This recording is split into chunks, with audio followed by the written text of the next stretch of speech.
自己曾是法国的殖民地，随处可见法式风情的古老建筑，都在诉说着那一段历史。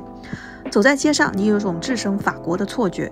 这就是越南的西贡。西贡不是一座旅游城市，大部分景点一天可以打卡完。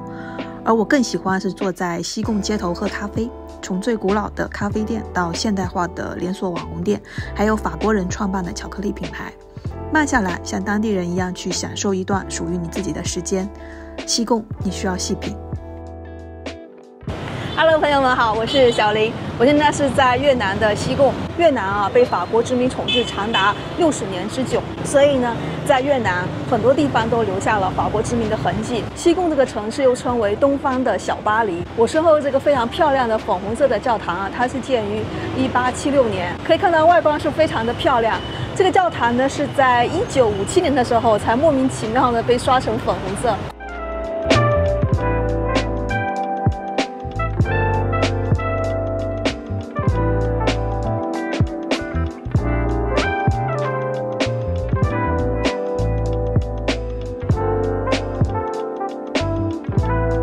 刚才在这个教堂里面拍照拍了好一会儿，大家可以在今天的视频的片尾欣赏一下美照。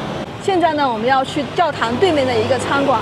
听说在这个餐馆上面可以非常好的看到这个教堂的角度。教堂对面有2个地方可以拍照，一个是这个空咖啡，还有一个就是这个餐馆。空咖啡呢有一个奇怪的电线杆挡着了，我们去这边看一看。现在我们就来到了3楼的粉红教堂的这个餐厅，对面餐厅的最佳机会。但是现在他们变了，他们现在必须要点鸡尾酒才能坐在这边拍照。现在来到了另外一处教堂，就是我身后的圣母大教堂。它是1877年的时候由法国人所建的。值得一提的是，它上面的所有的砖都是从法国运过来的。这座教堂它的外墙呢，从来就不涂任何的颜料，至今的色彩还是那么的鲜艳，而且不长苔藓。那这个教堂在2017年的时候就开始修复了，一直修复到现在。现在可以看到教堂大概是3/4左右已经没有被脚手架包着了。那这个呢，还是被脚手架包着的。不知道咱们下次来的时候，这个教堂修复好了没有？在这个教堂圣母大教堂的对面呢，是西贡邮局。看一下西贡邮局，这个邮局也是建了有100多年的时间。值得一提的是，它仍然还在使用当中。我们进去看一下。邮局的外观就是特别精致的法式建筑。哇，你们看这个顶。邮局的正中央挂着胡志明的画像，一切应该还是100多年前的样子，只不过它可能有翻新、有刷新。越南产的西贡小姐香水，现在这个邮局仍然在使用当中，但是呢，绝大部分都是游客就是写明信片寄回去。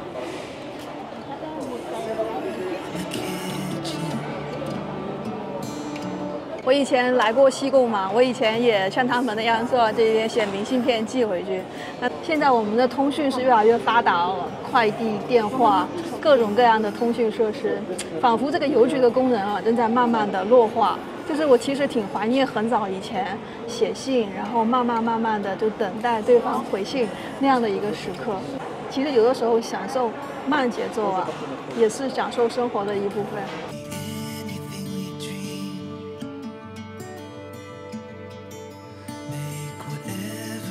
你们有多久没有写过一封信或者是一张明信片了呢？邮局里面其实是一个纪念品商场。这是明信片，哇，奥黛姑娘，冰箱贴，帽子的形状。漫步在西贡街头，你感觉特别像是在巴黎街头。有没有这感觉？这些建筑特别的欧式，同样也有非常现代化的商场。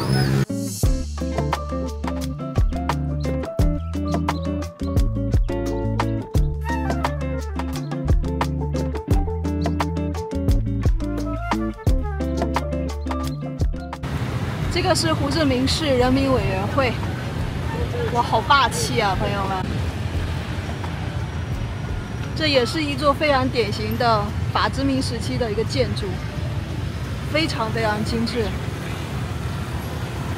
甚至于建筑上还有非常多雕塑，看到了吗？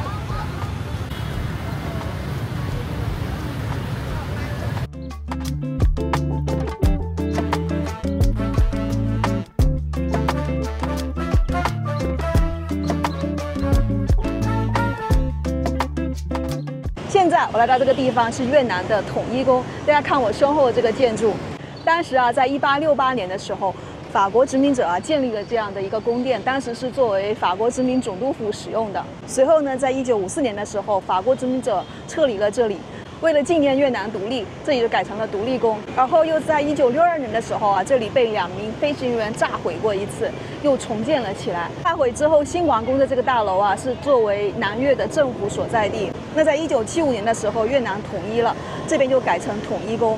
可以这么说这个统一宫是见证了这个越南近100多年以来的一个历史。看看这个门票的价格，有点让我看不懂它2个景点连起来是6万5，然后如果只有1个景点的话是4万。这个是含导游的价格，35万。这个是电子导游，9万。买到这个票了，联票6万5。另外一个是一个展览馆。Where is exhibition? Yeah, it's a palace. Exhibition. And palace. Okay, thank you. 这个跟现在的胡志明市委员会比起来它更显简约一点。如立宫正前面这个草坪好大但是喷泉呢就这么小小的一个。这个讲的是统一宫的这个设计理念，它从上往下看呢是一个吉字的形状，然后门口呢是有一个口字的形状，然后立面呢是呈现一个3字的形状，全是跟咱们的中国字有关。口中3主星。这个是他们的国宴厅，在这个厅里面举办了100多个国宴。简单的说，就是举办重大事情的时候吃饭的地方。这个厅里面还有不少青花瓷器呢。上面这幅图已经有点模糊了，可能是当时被毁坏了一部分。这是一个会议厅，这个会议厅它是可以容纳500多个人的。在1975年4月21日的时候，当时的总统就在这个房间宣布了辞职讲话。他用2个小时讲述了美国决定停止支持该国以后的局势，但是当时的副总统他要坚持斗争到底，但是1周以后他也辞职了。会议厅这里有一幅画刚才听导游讲，这个人是他们的第1任的皇帝，叫 Hong King， 但是这幅画呢是画于1966年，这个是 Hong King 的名字。可以看得出来，当时他们是使用汉字的，而且是咱们古代的一些汉字。来到这个统一宫，我发现了一件事情，这里没有空调。他们当时办公的时候是没有空调的吗？只有这个空调扇。当时办公环境艰苦越南这么热的天，居然没有空调。他们的会议室还真多，这是另外一间会议室，带话筒的会议室。这个房间是专门用来他们跟美国顾问之间开会的地方，但是就算挂了这么多地图也回天乏术，找不到破解的办法。最后呢，放弃抵抗，就在这个地方。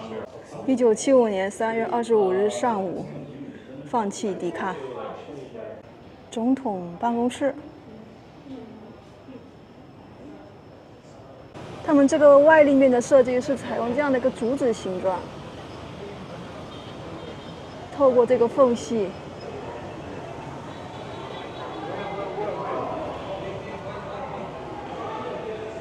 这是里面看到的，有一种垂帘听政的感觉，有没有？哇，这样子既可以保证了采光，又是感觉会比较凉快一点。毕竟这里没有空调嘛，好热呀。宫殿大门前面有个这样的一个很大的圆形的草坪嘛，然后草坪后面就是一个大马路。如果宫殿正对着马路的话，可能对于风水学来讲不太好，所以他们修建了这样的一个大草坪。这有好多牛角呀、鹿角呀什么的。当时的总统很喜欢打猎吗？通常喜欢打猎就会很喜欢把他们猎到的猎物的角挂在墙上。这是啥？哇，这个角好大呀！这个房间是总统的第一夫人的一个房间，可以理解为皇后吗？这个是总统的妻子们吃饭聊天的地方，相当于后宫的餐厅。余热室，麻将还摆着呢，水打到一半呢。你们会发现越南文化跟咱们中国文化非常像，他们居然也有麻将，咱们的国粹。朋友们，我在这看到了啥？直升飞机，这还有2个直升飞机的停机位。哇塞，这个总统，这随时他想去哪，一个直升飞机就飞过去了。据说从总统住的地方到直升飞机的停机位，只要5分钟就可以了。哇，这间是啥？哦，这个是放电影的，一个老式的放电影的机器啊。总统府里面有一个电影院，我们的书房。现在还有很多书呢，他们在整理这些书。最后，在这个统一宫里面有2辆坦克，一个是中国制造的390，另外一个苏联制造的843。这辆就是390，它第一次部署在越南啊，是20世纪的60年代。这边有提到390是中国制造的。我刚才寻遍了一下机身，没有发现中国的字眼。据说这2辆坦克呢，是当时在1975年的时候，第1辆和第2辆破门进来的一个坦克，当时还把他们那个门啊给撞坏了。如果当时要不是越南统一，南北越统一啊，现在的越南也不会像现在这样高速的发展。但是他们整个民族也是有非常多年辛酸的历史。很多人问我在越南热不热？现在国内很多城市啊已经达到了41、42度，但是在越南，在西贡，现在的温度只有30度，也是有一点热，但是没那么热。走在街上呢，有一点小风吹吹的，还行。然后他们平均2天就会下一场雨，所以在国内，如果你们感觉很热的话，可以来越南避避暑。到处有景点的地方就有喂鸽子。这里还比较原始啊，没有像清迈那个有下鸽子的行动。现在到了这个地方据我所知是西贡最大的一个商场，叫做西贡中心 （Saigon Center）。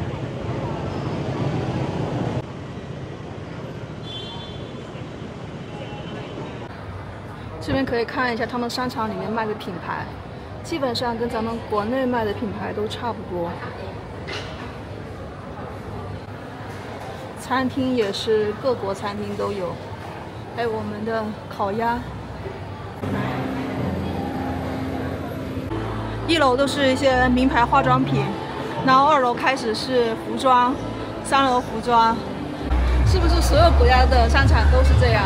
并不是的。如果大家感兴趣的话，可以去翻看我其他国家的视频，特别是在土耳其商场里面，你都很难看到国际品牌的护肤品、化妆品。我这是什么胆子，竟然过来看珠宝？我问了，是钻石。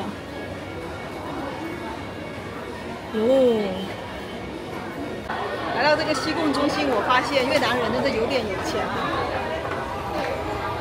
看这个商场的人流量还是挺多的，挺多越南的本地人在这边逛。女人逛街的一大乐趣就是买口红，还有试口红。这里展出了2辆车，这个车子的品牌是 VinFast， 不知道是不是他们本土的品牌。不懂咱就查。这个 VinFast 它是越南电动车汽车制造商，越南最大的民营集团，越南第1家国内汽车制造商。VinFast 目前完全专注于电动汽车。400。OK。是400公里，60哦，600，那个是600公里，这个是400公里啊 ，money。对了，43,000 dollar。哦。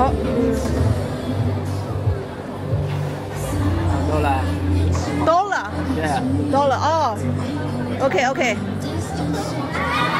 他那个是30万，这个车就卖30万了，朋友们。那个车是7.3万美金，那折合人民币，哇塞，52万啊，朋友们，expensive。这是越南品牌的汽车吗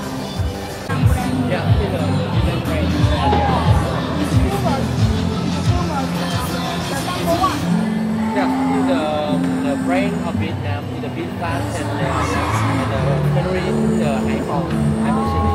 Number one. Electric. Full electric. 它是做到越南第一的这个电动车品牌。Thank you， 感恩。哇，越南的车子卖的好贵呀！那个电动车600公里的续航里程。看起来像是一个大型的 SUV， 卖到50多万，50多万买进口车不香吗？但是可能他们进口车更贵啊，因为关税，他们进口车会更贵一点。像这种车，像咱们国内10几20万可以搞定的事情，他们就要40-50万，太贵了，朋友们。越南人这么有钱的吗？可以买得起这么贵的车？所以啊，我觉得在国内的朋友们，你们就不要抱怨生活艰苦，你们就不要抱怨房价跟车子贵了。其实，在中国啊，那个汽车的价格已经是很便宜了，对比整个世界来看，已经算是一个我觉得价位应该在中低这样的一个水平。更何况现在我们自己本国也可以生产很多汽车，我们的国产品牌也做得非常的好。前一段时间在芽庄的时候，咱们遇到了个越南人。他说他们这的摩托车也挺贵的，一辆车大概在1万多，就是那个小摩托。在西贡有一点我得吐槽的是，他们这的摩托车真的是非常多。他们这的人口密度啊，比河内要高很多，所以走在街上你会觉得莫名的烦躁跟莫名的拥挤的感觉。现在我们要去探访西贡最古老的一个咖啡馆。据说是1938年就开业的，哇塞！我算了一下，迄今为止已经有86年了。就是这一家啊，开业于1938年。有只狗，好古老啊，朋友们。环境就是这么一个环境。它这一杯的咖啡的价格基本在2万5到3万之间。还是比较便宜的。Can I take picture？ 它这个做咖啡的方式啊，跟越南一般的做咖啡的方式不太一样，它是用这种陶罐放在炭火上面煨的，不是像越南传统的那种滴漏咖啡。也是有放炼乳。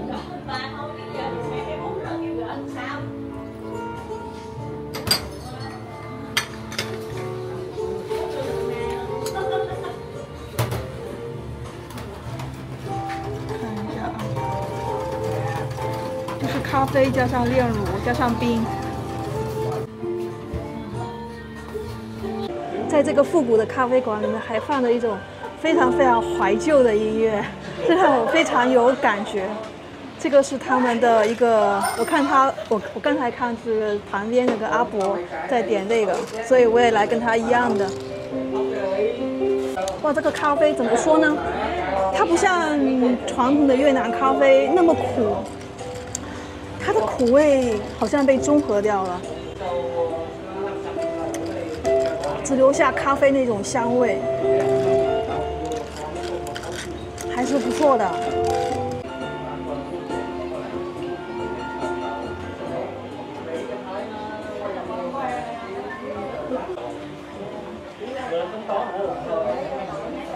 这家家给我的感觉特别像那种家楼下开那种小茶铺、小茶店那种感觉，没有空调啊。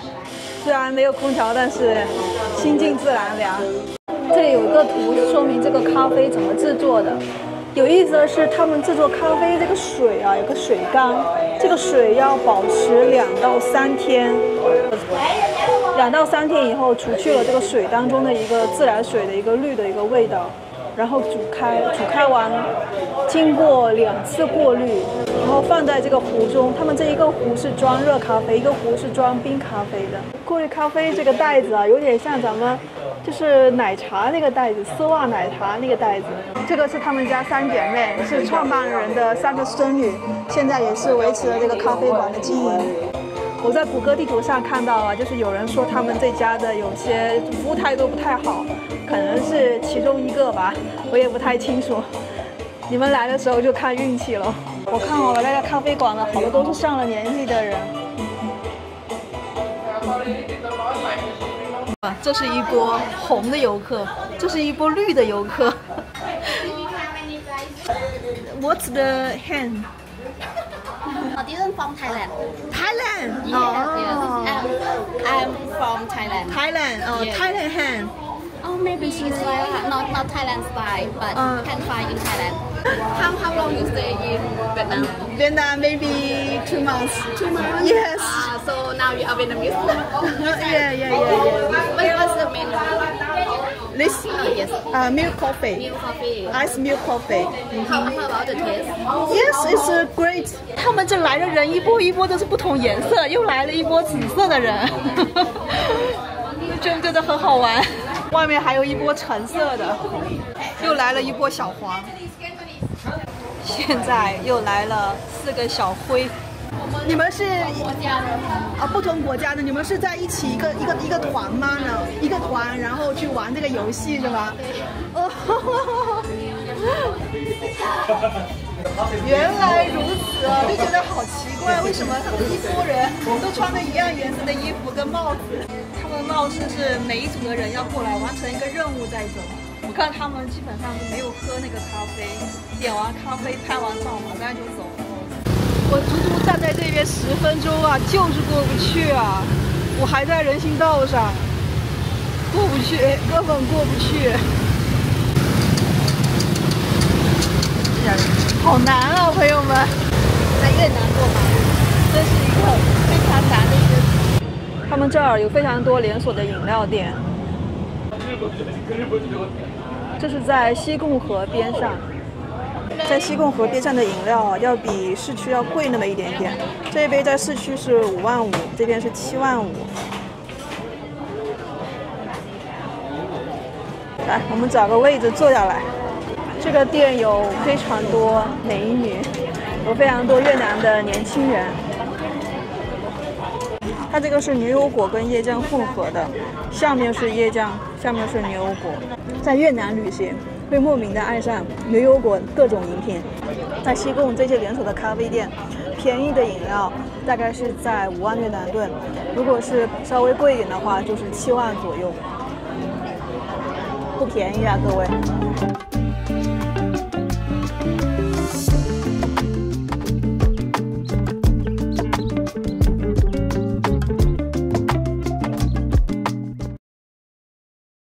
在越南这个神奇的地方，还有一个巧克力品牌 ，MM， 叫 Miso Maro， 大概是这个发音吧。它被《纽约时报》评为有史以来最棒的巧克力。哇塞，这是多高的评价呀！哇，这个是炒可可豆哦，它的速度很慢很慢。一进门就看到了这个，这是一些小颗的巧克力。一颗是10块钱左右，还挺贵啊，朋友们。但是看起来好好吃哦。它这个巧克力有好几种口味的，这个是海盐，这个是薄荷，但是我看到了这个是河粉口味的，这个是蜂蜜。这种一条15块，这个一袋要人民币的80。它这综合装的这6个是将近人民币270。这个巧克力它这个小个的大概就这么大，这么薄，一个是18块钱，好轻哦，轻飘飘的，24克。哎，有试吃哎，我怎么能放过？我感觉确实不一样哎，它有一种可可非常浓的一种后味，就是刚塞进去没什么感觉，在你嘴巴里面融化了之后，就那种可可的味道特别浓。这里还有现场制作巧克力哦。哇，这个甜点谁看了不迷糊啊？哇，看起来都很好吃，都想来尝尝。好多试吃哦。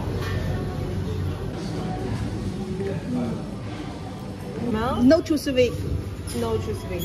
Yes. So if you like the fruit one, we have the orange and the passion fruit.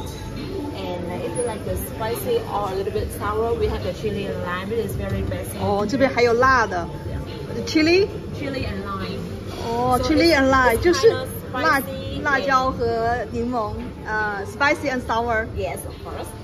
Actually, we only use the 65% of chocolate, and inside have the filling.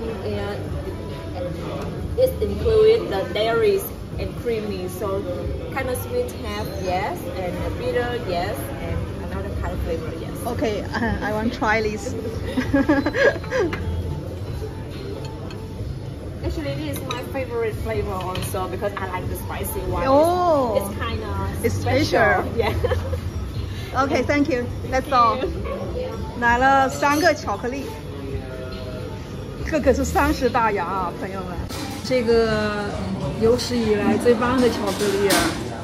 我要了3个口味，一个是椰子，因为我最喜欢椰子；一个是辣椒跟柠檬，有点暗黑；这个是河粉味道。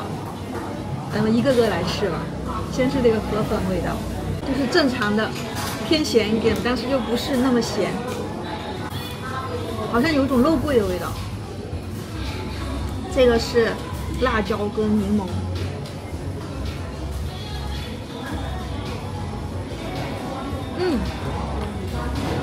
好特别哦。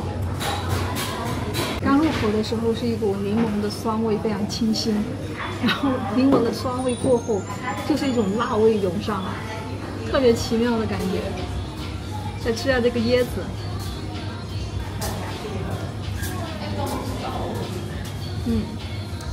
因为里面是这种，完全是巧克力，感觉很一般，我没有吃到那种椰子的味道，就是巧克力的味道。上面有一点点的椰子糖。这3个口味当中，我最推荐的还是这个辣椒柠檬，可以来试一试。巧克力太甜了，所以我只好喝这个冰美式。